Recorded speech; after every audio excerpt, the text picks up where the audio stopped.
नमस्कार दोस्तों, स्वागत है आप सभी का हमारे इस YouTube चैनल पर। दोस्तों, हम कक्षा 6 के पाठ्यक्रम को लगातार पढ़ते जा रहे हैं और इसी तारतम्य में हम अध्याय 7 पर आ चुके हैं और विज्ञान के इस 7वें अध्याय में पढ़ेंगे पौधों को जानिए। बाहर निकलकर अपने चारों ओर के पौधों का परीक्षण कीजिए। क्या आप देखते हैं कि कुछ पौधे छोटे हैं और कुछ विशालकाय, जबकि कुछ धरती पर हरे धब्बों की तरह दिखाई देते हैं। कुछ पौधों की पत्तियां हरी होती हैं, जबकि कुछ की पत्तियां लालिमा युक्त होती हैं। कुछ पौधों के फूल बड़े और लाल लाल हैं और कुछ नीले, तथा कुछ पौधों में पुष्प ही नहीं होते।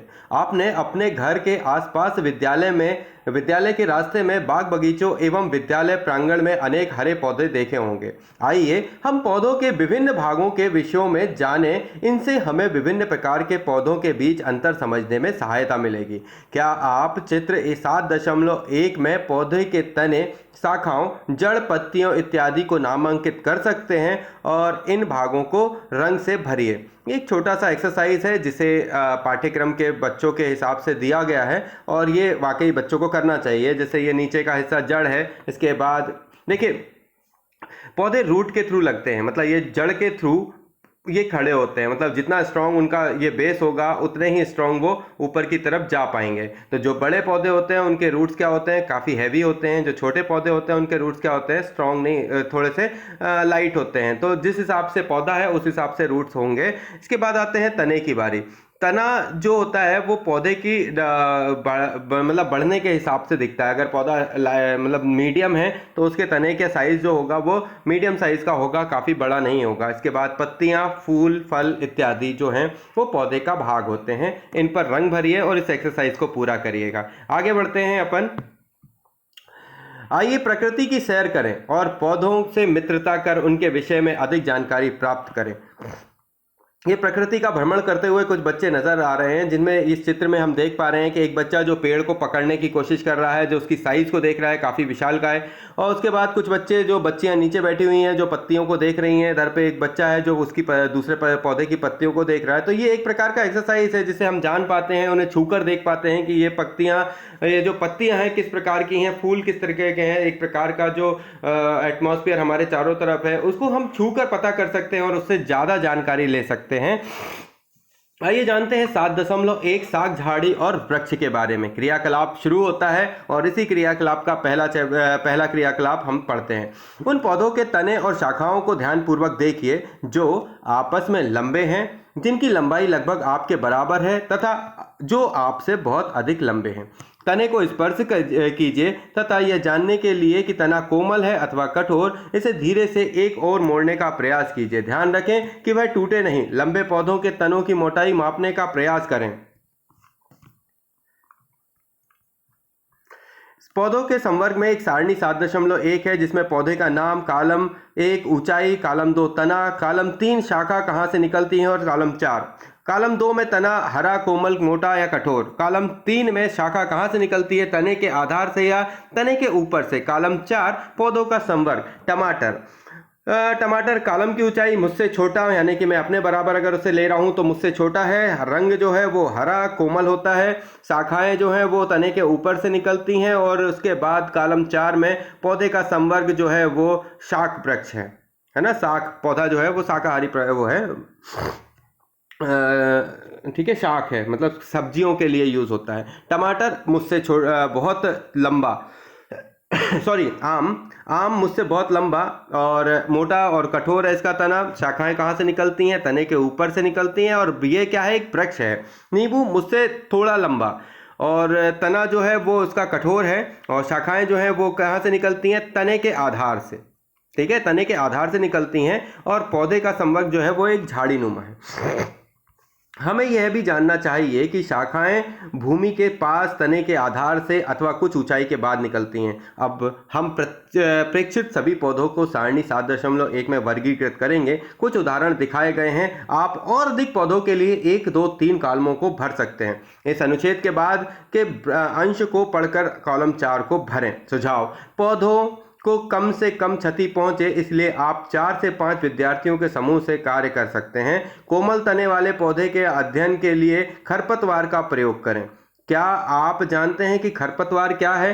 खेतों में, बगीचों एवं गमलों में कुछ अनचाहे पौधे स्वतः ही उगाते हैं। क्या आपने किसानों को इन खरपतवारों को खेतों से उखाड़ते हुए देखा है? जी हाँ दोस्तों, जब हम खेतों को देखते हैं तो कुछ किसान इस पर वर्क करते हैं, या इवन जब हम खुद के गार्डन में देखते हैं और कुछ अननेसेसरी पेड़ पौधे जो हैं वो उगाते हैं घास के में, मतलब अगर घास है तो कुछ वो बहुत बड़ी वाली घास निकल आती है, और जो गमले हैं उनमें कुछ अननेसेसरी पौधे, मतलब जो पौधे हैं वो उगाते हैं, तो उनको हटाना पड़ता है। ये क्या होते हैं? खरपतवार होते हैं जो तेजी से अपनी वृद्धि करने के लिए उस जगह की जमीन से जो उसके पोषक तत्व हैं उनको ग्रहण करने की कोशिश करते हैं, और जिससे क्या होता है कि जो हमारा मेन फसल है या मेन पौधा है वो उसकी जो ग्रोथ है वो रुक जाती है। इसलिए समय समय पर उन खरपतवारों को क्या करना पड़ता है? हमें हटाना पड़ता है समय रहते।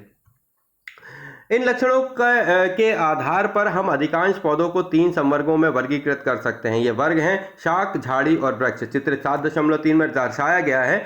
हरे एवं कोमल तने वाले पौधे शाक कहलाते हैं। हरे एवं कोमल तने वाले पौधे क्या कहलाते हैं? तने शाक कहलाते हैं। जिनके तने हरे और कोमल हों, जिनके तने क्या हो? हरे और कोमल हो, वो क्या कहलाते हैं? शाक कहलाते हैं। ये सामान्यतः छोटे होते हैं और अक्सर इनमें कई शाखाएं नहीं होती। ठीक है, जैसे ये जो दिख रहा है ये क्या है? ये सब एक प्रकार की साख है। ठीक है, ए में साख दिख रही है, ये देखो, है ना। साख जो पौधा दिख रहा है, ये गुलाब का जो पौधे का हिस्सा है, इसमें क्या दिख रहा है? साख दिख रही है। ठीक है, इसके बाद आते हैं झाड़ी। देखिए ये बी जो है वो झाड़ी नुमा है। इसके बाद आते हैं सी, वृक्ष, ये एक बड़ा पेड़ है। तो ये पूरा सेक्शन अपन ने इसमें सीखा जाना। आगे बढ़ते हैं। कुछ पौधों में शाखाएं तने के आधार के समीप से निकलती हैं। कुछ पौधों में शाखाएं तने के आधार के समीप से निकलती हैं। तना कठोर होता है परंतु अधिक मोटा नहीं होता। इन्हें झाड़ी कहते हैं। क्या होता है? तना कठोर होता है। तना जो है वो कठोर होता है परंतु अधिक मोटा नहीं होता, बहुत ज्यादा मोटा नहीं होता। झाड़ियों के क्या होते हैं? आपने देखा होगा, ये कुछ जो खेतों के आसपास जो बाउंड्री बनाते हैं उनमें कुछ पौधे जो हैं वो इसी प्रकार के लगाते हैं। ये जो पेड़ होते हैं, ये जो झाड़ी नुमा होते हैं, इनमें ना बहुत ज्यादा मोटा तना होता है ना बहुत ज्यादा पतला होता है, और इसका यूज क्या करते हैं? वो उसकी बाउंड्री बनाने में करते हैं। ठीक है, इसमें झाड़ी नुमा जो होते हैं वो कई वृक्ष पौधे होते हैं, बबूल अबूल जो है ये सब वही है। कुछ पौधे बहुत ऊंचे होते हैं तथा इनमें तने सुदृढ़ और गहरे भूरे होते हैं। इनमें शाखाएं भूमि से अधिक ऊंचाई पर तने के ऊपरी भाग पर निकलती हैं और इन्हें वृक्ष कहते हैं। तो देखिए, जो आपने वृक्ष देखे होंगे उनकी हाइट ज्यादा होती है और तने के ऊपरी भाग पर ये इसमें क्या होती हैं? शाखाएं निकली होती हैं। ये इसमें शाखाएं जो होती है तने के ऊपरी भाग में होती हैं, तने के निचले भाग में नहीं होती। वृक्ष कहलाते हैं। उपयुक्त अभिलक्षणों के आधार पर क्या आप सूचीबद्ध पौधों को सही प्रकार से वर्गीकृत सारणी 7.1 के कॉलम 4 में भर सकते हैं? तो ये इस पर एक्सरसाइज करिएगा। पहेली जानना चाहती है कि मनी प्लांट, सेम, लौकी तथा अंगूर के तने किस प्रकार के हैं? इनमें से कुछ पौधों को देखिए, ये साग, झाड़ी और पेड़ से किस प्रकार भिन्न है? आपके विचार से इनमें से कौन सा ऊपर चढ़ने के लिए सहारे की आवश्यकता पड़ती है? इनमें से किसको ऊपर चढ़ने के लिए सहारे की आवश्यकता पड़ती है? तो कमजोर तने वाले पौधे सीधे खड़े नहीं हो सकते और ये भूमि पर फैल जाते हैं। इन्हें विसर्पी लता कहते हैं। जब कि कुछ पौधे आसपास के ढांचों की सहायता से ऊपर चढ़ जाते हैं, ऐसे पौधे आरोही कहलाते हैं। ये साग, झाड़ी और पेड़ से भिन्न है। तो क्या होता है? कुछ पौधे जो होते हैं जो सेल्फ खड़े नहीं हो पाते हैं और नीचे ही फैल जाते हैं, वो विसर्पी होते हैं, और कुछ जो आसपास की सहायता से ऊपर चढ़ जाते हैं वो आरोही पौधे कहलाते हैं। संभवतः अब आप अपने विद्यालय अथवा घर पर कुछ पौधों की देखभाल करते होंगे। अपने घर अथवा विद्यालय में पाए जाने वाले वृक्ष, झाड़ी या विसर्पी लता के दो दो पौधों के नाम लिखिए। तो इन्हें आप देख पाएंगे। आरोही लताएं कौन सी होती हैं? देखिए, ये जो मनी प्लांट है वो क्या है? आरोही लता है। किसी भी चीज पर अगर उसे लगा दो तो वो क्या होती है? चढ़ जाती है, ऊपर की तरफ बढ़ने लगती है। तो जो पौधे ऊपर की तरफ चढ़ जाते हैं किसी सहारे के माध्यम से, तो वो क्या कहलाते हैं? आरोही कहलाते हैं, आरोही पौधे कहलाते हैं। और जो पौधे क्या होते हैं, मतलब जमीन पर ही फैल जाते हैं, और जिनके तने जो हैं, जैसे आप अगर देखें तो कई हैं ऐसी लताएं होती हैं जिनको मतलब जिनके ऊपर नहीं चढ़ती हैं, वो नीचे ही फैल जाती हैं। तो इन लताओं को अपन क्या कह सकते हैं? विसर्पी लता। आइए तना जानते हैं। क्रियाकलाप 2 में आवश्यक सामग्री: 1 गिलास जल, लाल स्याही, साकीय पौधा और 1 ब्लेड। गिलास को 1/3 जल से भरें। जल में लाल स्याही की कुछ बूंदें डाल दें। साग के तने के आधार से काट कर गिलास में रखें, जैसा कि चित्र 7.5 में दिखाया गया है। अगले दिन इन शाखाओं का अवलोकन कीजिए। तना क्या कार्य करता है? क्या इस साग के कुछ भाग लाल नजर आते हैं? यदि हाँ तो क्या आप बता सकते हैं कि यह लाल रंग यहाँ तक कैसे पहुँचा? आप तने को मोटाई में काट कर इसमें लाल रंग को देख सकते हैं। देखिए ये दिख रहा है, इसमें तने में जल ऊपर चढ़ता है। तने के खुले सिरे का विवर्धित दृश्य ये सामने दिख रहा है। इस क्रियाकलाप में हमने देखा कि जल तने में ऊपर की ओर चढ़ता है, अर्थात तना जल का एक संवहन करता है। लाल स्याही की भांति जल में विलीय खनिज जल के साथ तने के ऊपर पहुंच जाता है। जल तथा खनिज तने की पतली नलिकाओं द्वारा पत्तियों तथा पौधों के ऊपर भाग तक पहुंचता है। पहली ने सफ़ेद फूलों वाले साग के साथ यह क्रियाकलाप किया। उसने सफ़ेद फूल वाली एक शाखा को गिलास ए में रखा तथा उसमें लाल स्याही की कुछ बूंदें डाल दी। दूसरी शाखा के साथ उसने कौतूहल पूर्ण कार्य किया। उसने इसे लंबाई के अनुदिश आधी दूरी तक 2 भागों में काटा। एक भाग को गिलास बी में और दूसरे को गिलास सी में रखा। उसने गिलास बी में लाल स्याही तथा गिलास सी में नीली स्याही की कुछ बूंदें डाली। पहेली का फूल। गिलास ए में फूल वाली शाखा पर तथा आप गिलास बी और सी में रखी दूसरी संयुक्त फूल वाली शाखा पर पड़ने वाले प्रभावों के विषय पर अनुमान लगाएं। जब आप क्रियाकलाप 2 में तने का मोटाई में काटा था, तब क्या आपने ध्यान दिया था कि लाल रंग के अनेक धब्बे तने के अंदर वृत्ताकार रूप में व्यवस्थित हैं? क्या इससे पहेली द्वारा प्राप्त परिणाम की व्याख्या हो जाती है? आप स्वयं इस क्रियाकलाप को करने का प्रयास कीजिएगा। पत्ती। अपने आसपास के पौधों की पत्तियों को देखकर अपनी नोटबुक में उनके चित्र बनाइए। क्या इन सभी की आकृति, आकार और रंग एक जैसे हैं? यह तने से किस प्रकार जुड़े हैं? पत्ती का वह भाग जिसके द्वारा वह तने से जुड़ी होती है पर्णव्रत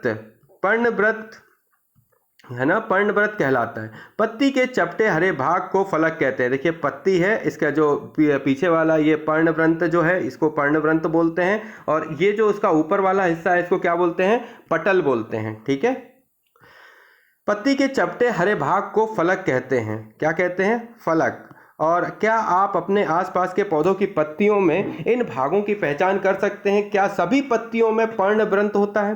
पत्ती के विषय में और अधिक जानकारी प्राप्त करने के लिए आइए उसकी छाप लें। यदि आप सोचते हैं कि पत्ती विशेष छाप नहीं छोड़ सकती, तो यह क्रियाकलाप आपको पुनर्विचार पर मजबूर कर देगा। क्रियाकलाप 3। एक पत्ती एक सफ़ेद कागज तथा अपनी कॉपी के पन्ने के नीचे रखिए। इसे चित्र 7.9 में दर्शाए अनुसार तरीके से एक ही स्थान पर दबाकर पकड़कर रखें।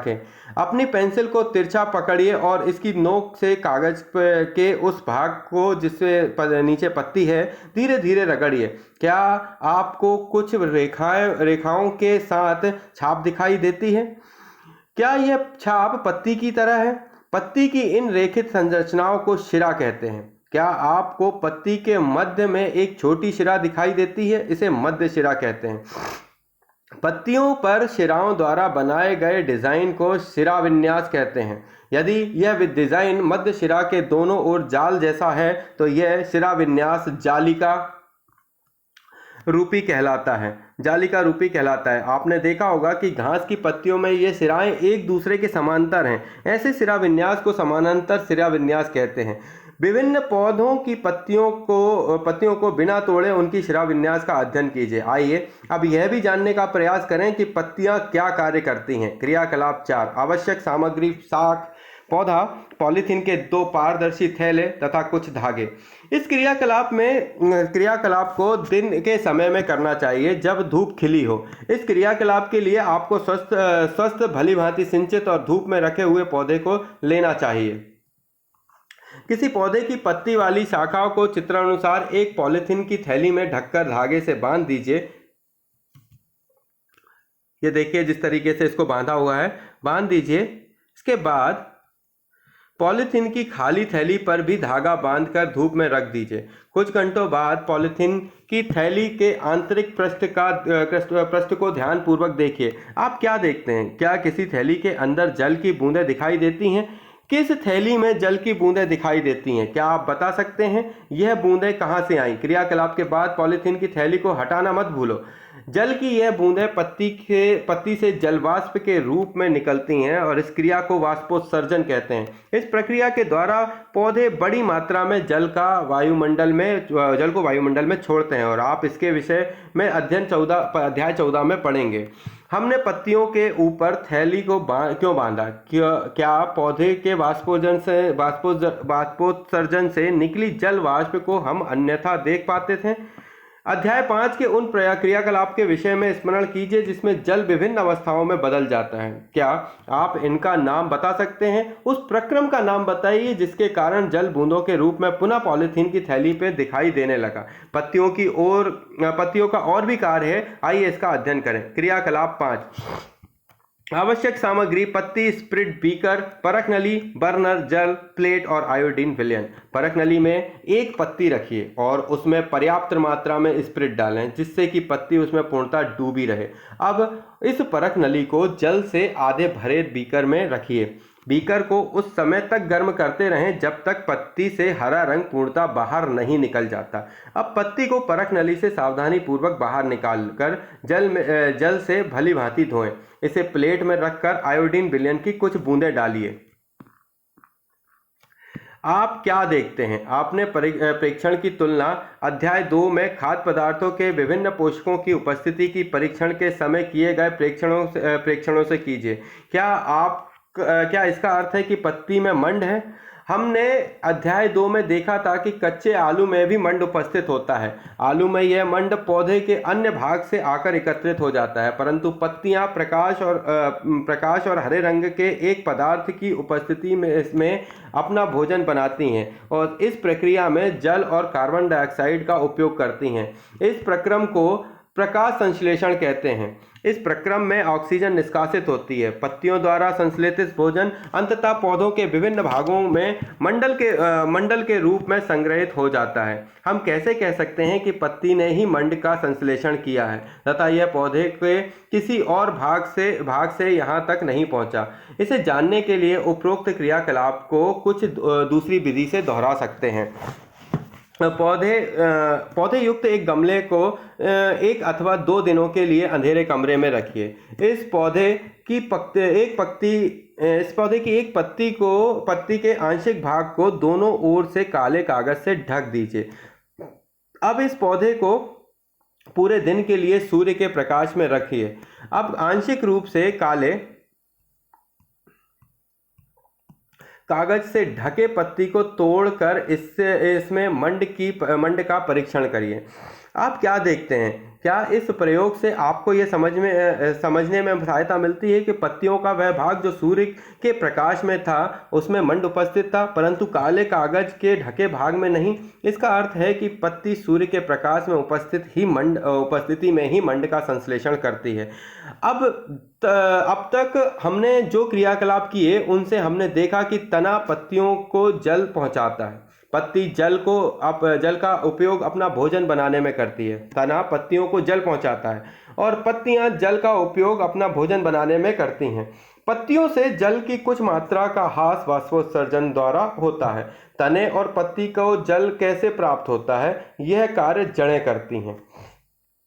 जड़ 7.4 चित्र 7.13 को ध्यान पूर्वक देखिए। पहेली और बूझों से कौन अपने पौधे को ठीक प्रकार से जल दे रहा है? पौधे का कौन सा भाग मिट्टी के अंदर है? आइए निम्न क्रियाकलाप के द्वारा पौधे के इस भाग के बारे में और अधिक जानकारी प्राप्त करते हैं। क्रियाकलाप 6। आवश्यक सामग्री: 2 गमले, कुछ मिट्टी, खुरपी, प्लेट अथवा कैंची एवं जल। इस क्रियाकलाप में 4 से 5 विद्यार्थियों के समूह में करना चाहिए। बगीचे से किसी खरपतवार के एक जैसे 2 पौधे सावधानी से उखाड़िए। ध्यान रहे कि उनकी जड़ों को कोई क्षति ना हो। खरपतवार के एक पौधे को एक गमले में मिट्टी डालकर लगा दीजिए। चित्र 7.14 दूसरे पौधे को जड़ों को काट दीजिए। अब इसे दूसरे गमले में लगा दीजिए। इनमें नियमित रूप से जल दीजिए। ठीक है। जड़ सहित खरपतवार और जड़ रहित खरपतवार, एक सप्ताह पश्चात इसका परीक्षण कीजिए। क्या दोनों पौधे स्वस्थ हैं? दोनों पौधों में नियमित रूप से जल दिया गया, परंतु एक की जड़ नहीं थी। क्या आप इस क्रियाकलाप से जड़ के एक महत्वपूर्ण कार्य के विषय में जान पाते हैं? जड़ का एक अन्य कार्य जानने के लिए आइए एक और क्रियाकलाप करते हैं। क्रियाकलाप 7, आवश्यक सामग्री। मक्का और चने की बीज, रुई, कटोरी और जल। 2 कटोरियां लीजिए, इनमें भीगी हुई रुई रखिए और एक कटोरी में चने के 3-4 बीज और दूसरी में मक्का के दाने रखिए। जल डालकर रुई को हमेशा नम रखिए और जब तक कि बीज अंकुरित होकर नवोद्भिद नहीं बन जाते, 1 सप्ताह बाद उन्हें खींचकर रुई से बाहर निकालने की प्रयास कीजिए। क्या नवोद्भिद सरलता से रुई से बाहर खिंच आता है? क्यों? क्रियाकलाप 6 में हमने देखा कि हम पौधों को भूमि से खींचकर आसानी से नहीं निकाल पाते, उन्हें मिट्टी खोदकर निकालना पड़ता है। जड़ें पौधों को मिट्टी में मजबूती से जमाए रखती हैं। इन्हें मिट्टी में पौधों का स्थिरक कहा जाता है। आपने देखा कि तने एवं पत्ती विभिन्न प्रकार की होती हैं। क्या जड़ों में भी विविधता दिखाई देती है? आइए इसका पता लगाएं। क्रियाकलाप 8, चित्र 7.16 एवं 7.16 बी, ए और बी दोनों को ध्यानपूर्वक परीक्षण कीजिए। अब चने के पौधों की जड़ों को देखिए। क्या यह चित्र 7.16 में के समान दिखती हैं अथवा चित्र 7.16 बी की तरह? मक्के के पौधे की जड़ें कैसी हैं? जड़ों की आकृति के चित्र के साथ मिलान पर खाली स्थान पर मक्का तथा चना लिखिए। चने एवं मक्का की जड़ों में क्या समानता है? वे किस रूप में एक दूसरे से भिन्न है? ऐसा प्रतीत होता है कि जड़ें 2 प्रकार की होती हैं। क्या जड़ों के कुछ और भी प्रकार हैं? आइए इसका पता लगाएं।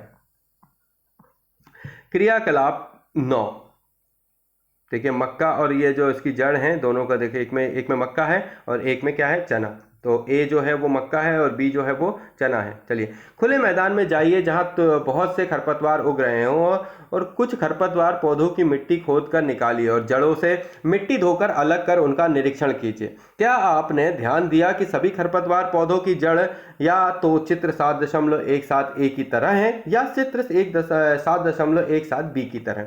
जिन पौधों की जड़ें चित्र 7.17 ए की तरह हैं उनकी मुख्य जड़ों को मूसला जड़ें कहते हैं तथा छोटी जड़ों को पार्श्व जड़ कहते हैं। तो जो बड़ी जड़ें होती हैं उनको क्या कहते हैं? मूसला जड़, और जो छोटी होती हैं वो पार्श्व जड़ होती हैं। जिन पौधों की जड़ें चित्र 7.17 बी के समान हैं उनमें कोई मुख्य जड़ नहीं होती। ये सभी जड़ें एक समान दिखाई देती हैं। इन्हें झकड़ा जड़ या रेशेदार जड़ कहते हैं। एकत्र किए गए खरपतवार पौधों को उनकी जड़ के आधार पर 2 समूह में छांटिए, मूसला जड़ वाले और पार्श्व जड़ वाले, है ना। रेशेदार और कौन से हैं? मूसला। देखिए मूसला जड़ और रेशेदार तो बहुत सारी फैली होते हैं। मूसला क्या होती है? जो थोड़ा सा मोटी सी होती है ना, इनको अपन ने पढ़ा, जो मुख्य जड़ के रूप में होती हैं। ठीक है। पौधों को समूह ए तथा रेशेदार जड़ वाले पौधों को समूह बी में रखिए। समूह ए के पौधों की पत्तियों को देखिए, उनका सिरा विन्यास किस प्रकार का है? समूह बी के पौधों की पत्तियों का सिरा विन्यास किस प्रकार का है? बूझो के मस्तिष्क में एक अजब सा विचार आया। यदि वह जानना चाहता है कि पौधों की जड़ किस प्रकार की होगी तो उसे एक पौधे को उखाड़ने की आवश्यकता नहीं है, वह पौधे की पत्तियों को देखकर इसका उत्तर दे सकता है। क्या आपने ध्यान दिया कि पौधे की पत्ती के सिरा विन्यास एवं जड़ के प्रकार में एक रोचक संबंध है? क्या उन सभी पौधे जिनका आप अध्ययन कर चुके हैं कि पत्तियों का सिरा विन्यास एवं जड़ के प्रकार की सारणी 7.2 में सही रूप से भर सकते हैं? जड़ के प्रकार और एवं पत्तियों के सिरा विन्यास के प्रकार, इसको एक बार देखिए और एक्सरसाइज करिए। हमने देखा कि जड़ें मिट्टी में जल का अवशोषण करती हैं तथा तना जल एवं खनिज की पत्ती एवं पौधों के अन्य भागों तक पहुंचाता है। पत्तियां भोजन संश्लेषित करती हैं। यह भोजन तने से होकर पौधों के विभिन्न भागों में संग्रहित हो जाता है।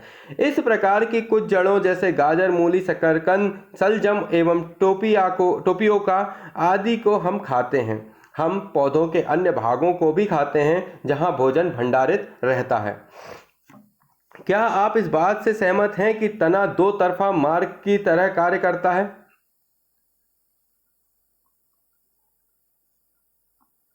चित्र में लिखिए कि तने से कौन सा पदार्थ ऊपर की ओर जाता है और कौन सा नीचे की ओर आता है। अगले परिच्छेद में हम पुष्प की संरचना का अध्ययन करते हैं। आइए जानते हैं पुष्प के बारे में।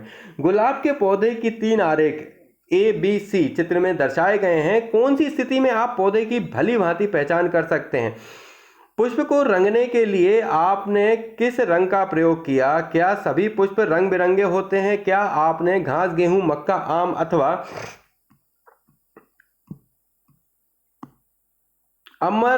अमरूद के पुष्प भी देखे हैं।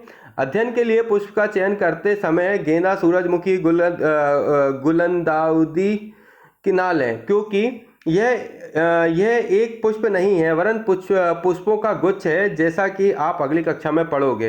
यह क्या वे चटकीले हैं। आइए कुछ पुष्पों का अध्ययन करते हैं। क्रियाकलाप 10 आवश्यक सामग्री। एक पुष्प कलिका तथा निम्न में से किसी पौधे के 2 पुष्प, धतूरा, गुड़हल, गुलाब, सरसों, बैंगनी, भिंडी, गुलमोहर, एक ब्लेड, स्लाइड अथवा कागज, आवर्धन लेंस एवं जल। ध्यानपूर्वक अवलोकन करें, देखें। पंखुड़ियां और बाह्यदल। तो बाह्यदल जो है वो ये रहा और पंखुड़ियां जो है वो ये रही। ठीक है। पुष्प कलिका एवं पुष्प। खिले हुए पुष्प का प्रमुख भाग कौन सा है। यह पुष्प की पंखुड़ियां हैं। विभिन्न पुष्पों की पंखुड़ियां अलग अलग रंगों की होती हैं। आपके विचार में कलिका में ये पंखुड़ियां कहाँ बंद थीं। कली का प्रमुख भाग कौन सा है। क्या आपने ध्यान दिया कि यह भाग छोटी पत्तियों की भांति दिखाई देता है। इन्हें बाह्यदल कहते हैं। पुष्पों के बाह्यदल एवं पंखुड़ियों का भली भांति अवलोकन कीजिए तथा निम्न प्रश्न के उत्तर दीजिए। पहला, इनमें से कितने बाह्यदल हैं। क्या ये आपस में जुड़े हैं अथवा स्वतंत्र हैं। बाह्यदल एवं पंखुड़ियां किन रंगों की हैं और आपके फूल में पंखुड़ियों की संख्या कितनी है।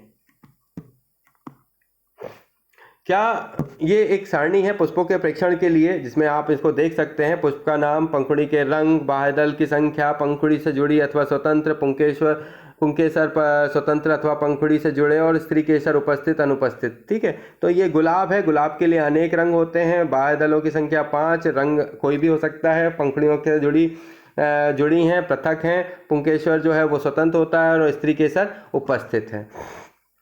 क्या वे एक दूसरे से जुड़ी हैं अथवा स्वतंत्र हैं। क्या जुड़े हुए बाह्यदल वाले पुष्प की पंखुड़ियां अलग अलग हैं या संयुक्त हैं। अपनी कक्षा के सभी विद्यार्थियों द्वारा विभिन्न पुष्पों के अध्ययन संबंधी प्रेक्षण सारणी 7.3 में लिखिए। विद्यालय अथवा अन्य किसी बगीचे में जाकर विभिन्न पुष्पों का अध्ययन कीजिए तथा अपने प्रेक्षण इस सारणी में लिखें। इस सारणी के अंतिम 2 कॉलम भरने के लिए इस परिच्छेद को पूरा पढ़ लें।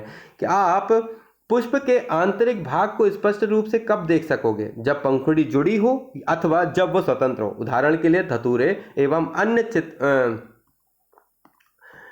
अन्य घंटाकार पुष्प की पंखुड़ियों को लंबाई में काट कर आप पुष्प के आंतरिक अंगों को स्पष्ट रूप से देख सकते हैं।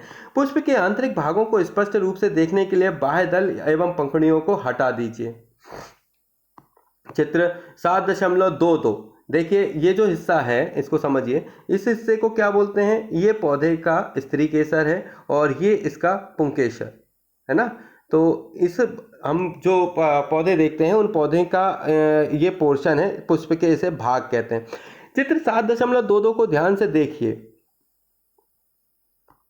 अपने पुष्प में पुंकेसर और स्त्री केसर को पहचानिए।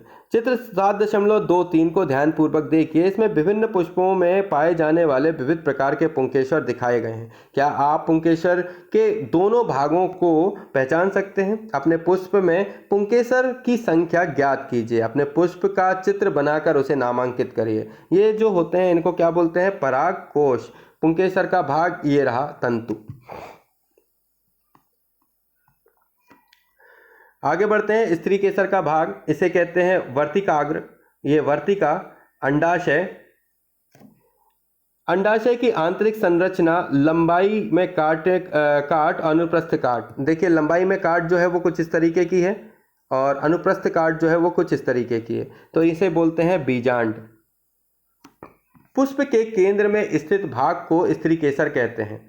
यदि आप इसे पूरी तरह से नहीं देख पा रहे हो तो पुंकेसर हटा दीजिए।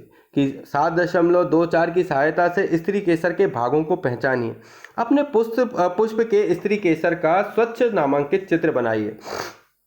क्रियाकलाप 11। आइए अब एक पुष्प के अंडाशय की संरचना का अध्ययन करें। यह स्त्री केसर का सबसे निचला और फूला हुआ भाग है।